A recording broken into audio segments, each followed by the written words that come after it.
Hola, Karlyn. Hi, Juan. How are you?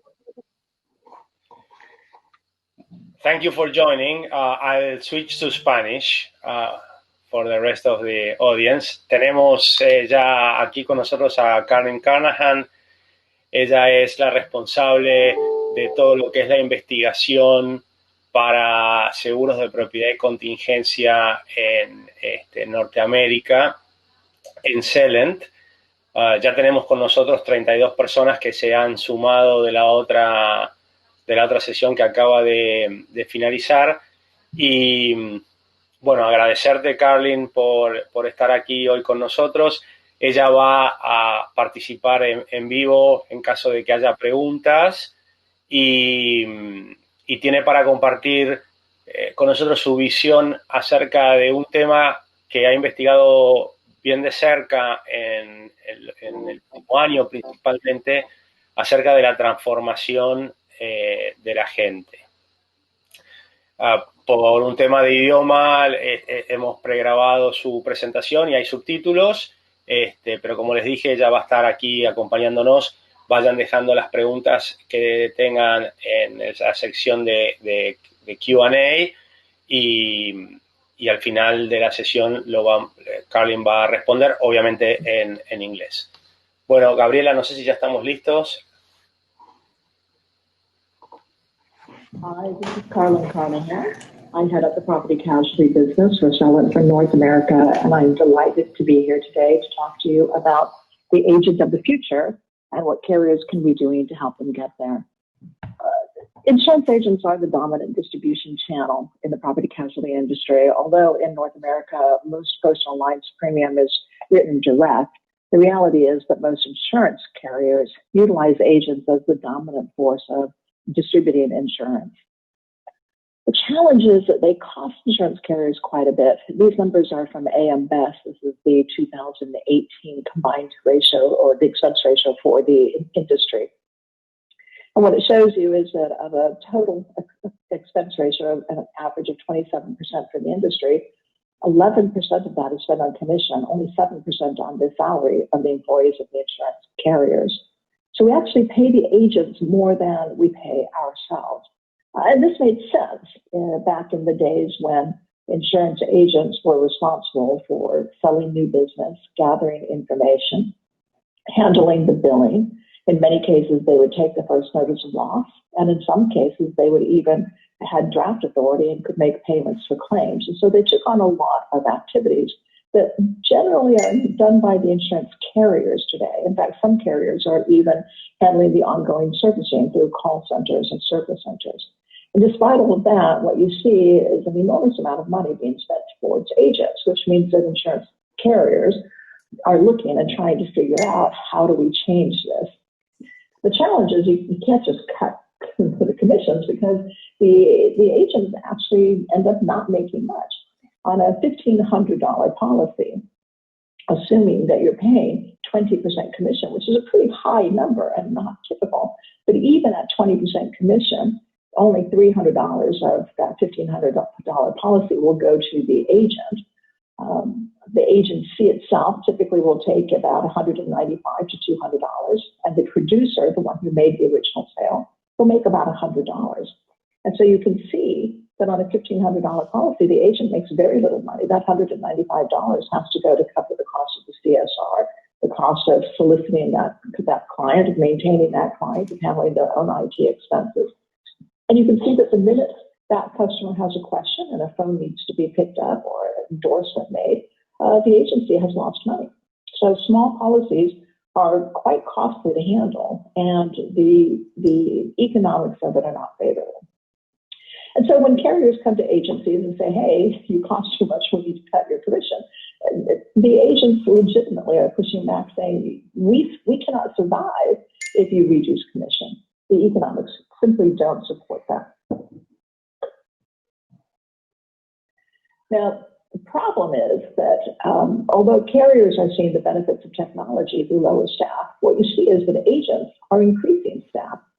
This is the last 30 years of U.S. employment in insurance agencies and brokerages.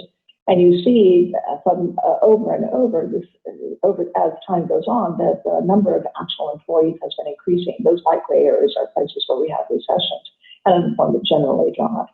Now, that would make sense if we were increasing the number of insurance agencies nationwide, but of course then it would be increasing staff, but we're not. The number of insurance agencies in the United States have stayed relatively stable between 37,000 and 38,000 actual agencies for the last 30 years. And so while carriers have been investing in automation and have been able to see the benefits of it, agents are not seeing that. And so their expenses continue to rise and their margins continue to rise. And at the same time, channels are expanding, and this puts the agents at risk of disintermediation. Agencies are now competing with aggregators, with digital agencies like Insurance, with MGAs like Bamboo or Huckleberry, carriers themselves who are selling direct or partnering with others who are selling direct. We're starting to see folks bypass the agency altogether by partnering with complementary channels. Tesla is now offering their own insurance. And there are certainly some platforms that are designed to help insurance agents connect with insurance carriers. But in general, when you look out at this explosion of new channels, it does raise the risk of disintermediating the agent. And at the same time, the agents are aging. In the U.S., the Department of Labor says that about 25% of all employees in the insurance industry are over the age of 55. Which implies that in the next 10 years that we will see a massive migration, a generational shift. In the world of the insurance agency, these numbers are even greater. I did a survey last year. I surveyed 1,000 agencies in one state, and across every role, principal, producer, CSR, marketing, across every role, almost half of the respondents were over the age of 55. And so what do you do as an insurance industry when half of the employees of the agency are likely to retire, when these are the folks who are gathering the new business and today gathering that data and entering the data into the systems in order to cut costs? And so insurance agents today are facing a wide number of pressures, right? Declining margins, as we saw with the rising number of employees, a growing need for technology as customer expectations are changing, and expect to be able to do things online, an aging workforce, potential disintermediation, and we continue to see a large numbers of mergers and acquisitions, some as a result of the aging population. As principals age, they're looking for their exit strategy and are more willing to sell their business. But we also see the largest brokers in the world continuing to acquire agencies. And so the top 10 brokers in the world are larger than all but the top 45 insurance companies in the U.S. They legitimately on their own would qualify as a tier 1 or a tier 2 agency or a carrier and have significant power and leverage over these carriers.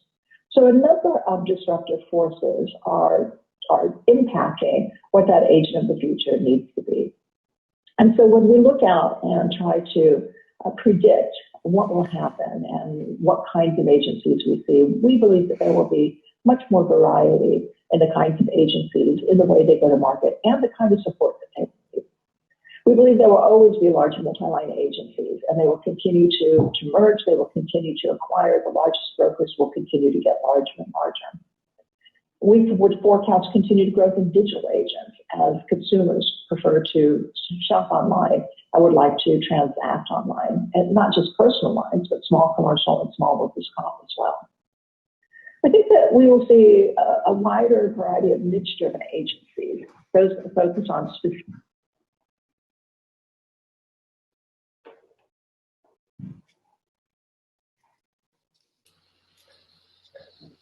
Gabriela, creo que se puso en pausa el... Maybe they focus on an industry like contractors or restaurateurs, or maybe they focus on specific buying patterns like safety groups. But when small agents focus in these specific niches, what we find is that the revenue per employee mimics the revenue per employee of the larger agent, whereas otherwise small agents have a significant disadvantage and squeezed margins. So we think to maintain profitability that we will see a greater emphasis on specialization. When you know that particular group and can come up with appropriate products and know the right carriers and understand how to underwrite and service these, you can end up doing a better job and attract more of those customers. Similarly, MGAs we already see usage increasing here. MGAs being those organizations that have the ability to manage retail agents, to acquire new business, and to create very specialized programs that are backed by insurance carriers or reinsurers. MGAs are very focused on serving unique niches with specialized knowledge, specialized coverages, and specialized services. Small generalists will always be there, but many of them will not survive unless they shift from being a generalist to being a specialist in their community. If you're in a small town in a remote area, it's difficult to focus on one industry because there's simply not enough of it in that area. But we think successful small generalist agents will be those that create communities, and they will be the source to go to not only for insurance, but for advice about which attorney to work with, which bank, how to find the right contractor, where to go for different kinds of services, and their knowledge of the community will essentially be their specialty.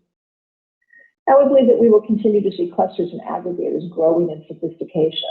These are folks who bind together and exchange markets and create buying power for smaller agents. We think the platforms and exchanges will play a much larger role in this.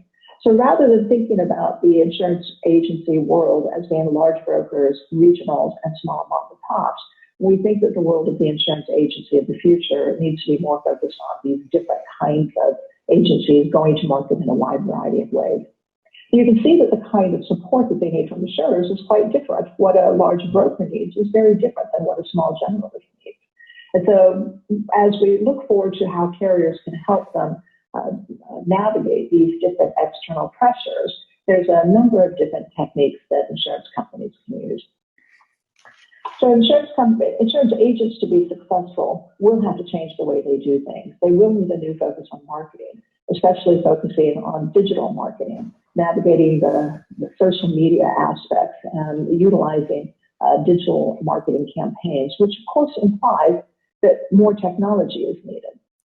We think that insurance agents will continue to differentiate on service, but new services will need to be offered. Today, when you ask an agent, what makes you different from any other agency out there, most of them say it is their service. But when you press them on it, they typically will tell you that that service is delivered by human beings during working hours. And so in order to offer the kinds of services that customers will require, new services will need to be offered that are more digitally enabled and available 24 by 7. All of this means that there will be an increasing reliance on technology, and with technology comes new skills that are needed. Many insurance agencies do not have a full-time CIO. They may not have a department that is focused on technology. If you're moving to more direct capabilities online, then now you have to worry quite a bit more about security and privacy. If you want to utilize things like mobile applications, then you have to have a different skill set. And so organizational change is likely to be needed in order to manage technology more effectively. For the overall organization, things like security and imaging and workflow and extending self-service capabilities to their policyholder will need to be utilized. But we expect other organizational changes to occur as well. Insurance agents who are trying to handle small business cannot do it using the same process that is being used for middle market. We find agencies segregating that business into specialized units using completely different processes and workflow than what you might find in middle market, or many are simply abandoning small business. And insurance agents will need to find new ways of working with the younger generation. If half of the employees retire in the next 10 years, that means a massive influx of new employees coming in to learn the business. And these are folks that typically we find are a little bit impatient with old technology and old workflow. Older CSRs, for example, prefer to email in an application and pick up the phone and talk to an underwriter. Younger CSRs prefer to simply email it in and never talk to anybody, or simply put it all on the portal. So different styles of working are more attractive for the younger generation than for the older generation, and again, are enabled with technology. So what can insurance companies do today to help these agents navigate this difficult environment?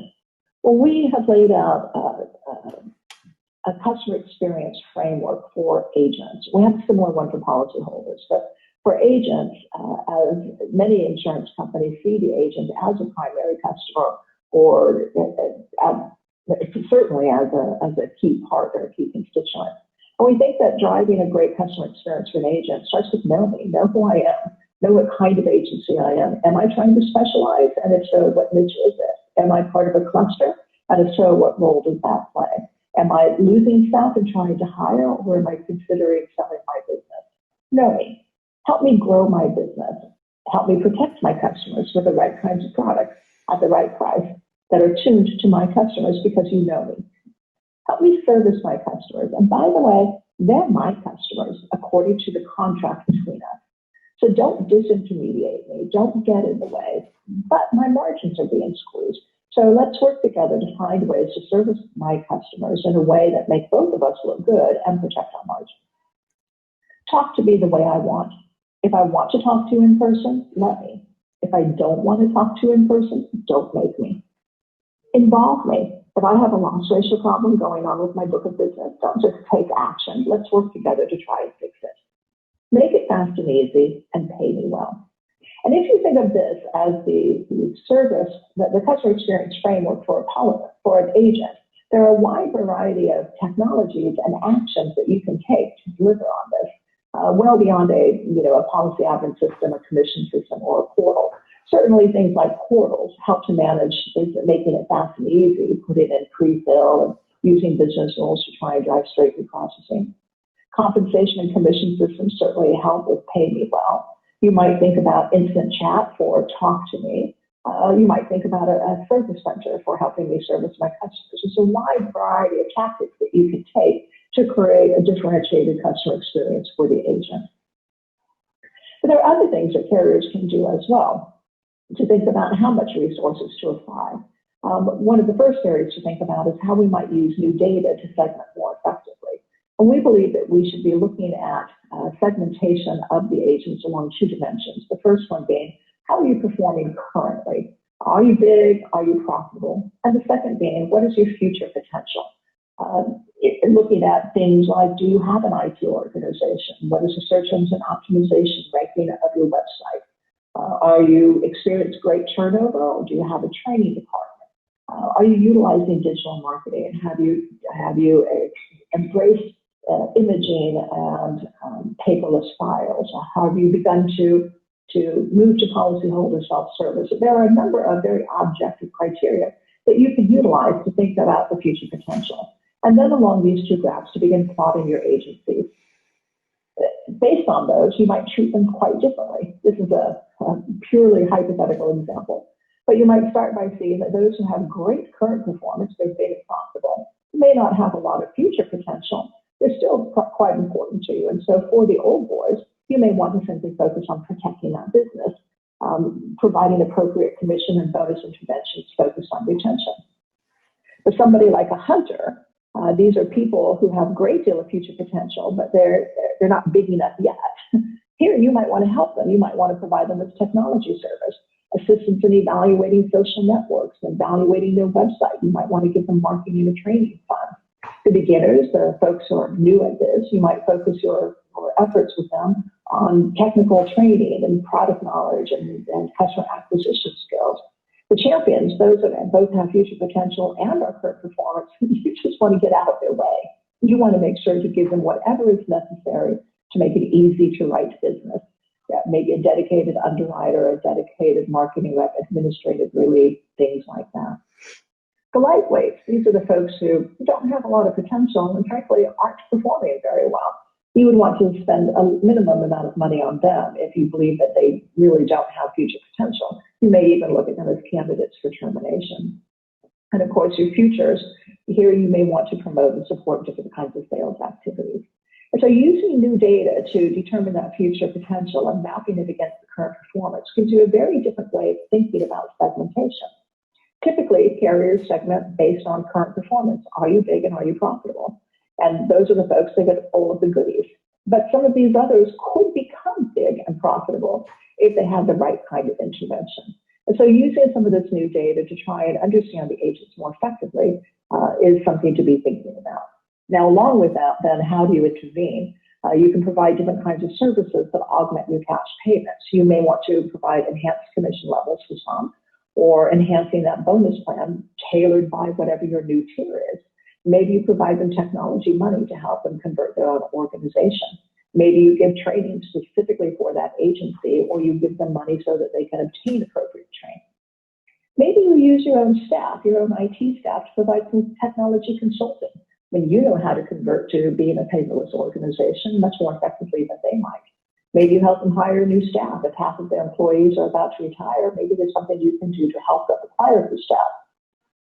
You might invest in digital marketing support, SEO support, social media support, or even human resource support. My point is that there are a number of different services here that are valuable to an agent based depending on which bucket they fall in under a new scheme. And by the way, these kinds of interventions will also help the insurance company. If, for example, you can help them invest more effectively in technology, then they'll be able to send you more business, and that new business will be easier for you to handle. If you support them in their own digital marketing or website support, again, they'll be more effective and will send you more business. So there are certain kinds of things here that have some very hard benefits to them. And so this then leads you to thinking about new ways of compensating the agent. Rather than purely being transactional commissions in a traditional ICA, what you can think about is how do I balance that incentive compensation agreement with a bucket of services. That orange box might be very small, depending on the tier. If it's the old boys, it might be very small and non-existent box. Or it might be much larger if it's a beginner or somebody that, a hunter, somebody whose your services can supplement them. By the way, there is a generational aspect to this. Surveys that we have done show that the older the principal, the more likely it is that they simply want cash. The younger principals place a much higher value on the services. And so aligning your compensation program across those tiers and across the intentions of what you're trying to accomplish with those tiers is a new way of thinking about utilizing the scarce money. That 11 points of commission may end up being 10 points of commission and 1 point of services that drives new business. Now, managing all of this might mean a need for new kinds of technologies for insurance carriers. If you see that there's a lot of merger and acquisition going on, you may have a proliferation of agency codes, or you may want to add more agency codes in order to track individual producers that you think are hunters or winners. There might be a new need for data. Where are you going to track things like their search engine optimization ranking or what they're doing in their IT organization? You may need to define new segments and find ways that your assistants can calculate and track and determine what those segments are. And of course, new compensation programs will need to be developed. New services will need to be curated and acquired. And of course, understanding the cost of those and creating a menu of services to roll into a compensation program, which then of course implies that you have to track these service offerings and assure that you are gaining the benefits and the return on that investment. Now you'll need to create specific business plans with those agencies that are focused on something more than just pure production, but are focused on how they're utilizing the services that you're offering. And of course, as all of this moves into this more digital world, we do expect to see an acceleration of mergers and acquisitions and book rollovers. And so the ability to handle those in a speedy fashion will become more important as things go on. Now, the question is, does any of this change with COVID, with the pandemic that is going on right now? And I'd say generally, all that I would see is acceleration of all of this. You look at what's happening with the insurance agencies today, and they're getting inundated with phone calls from policyholders who are looking for ways to reduce their own costs. They're looking to reduce coverage or terminate coverage or shop for new coverage in order to get more benefit on the cost of the policy. Well, every time an agent does that, it costs them money because they're doing the work. And by the way, if they are successful at reducing the premium for the policyholder, then they have to refund commission. So all of this work that they're doing does nothing but cost them money. And yet, maintaining the client and retaining the client has to be their first responsibility. And of course, it's a high value option for insurance carriers as well.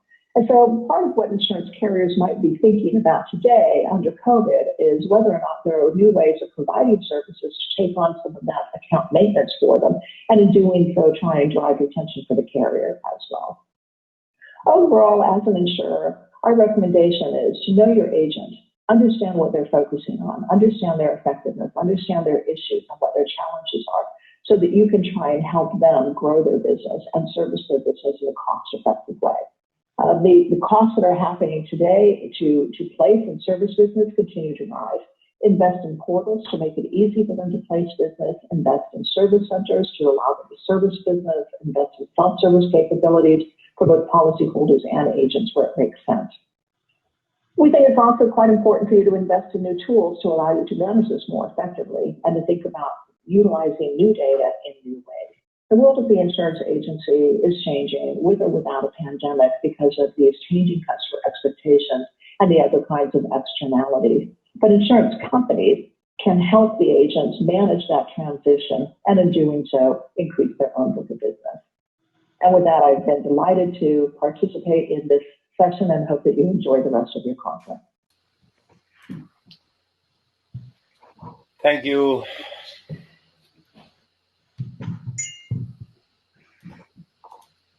Thank you, Karlyn. Thank you for that. I have a couple of questions, and I think it's really interesting. It's amazing how much can be done. I wonder what's the background of this research, and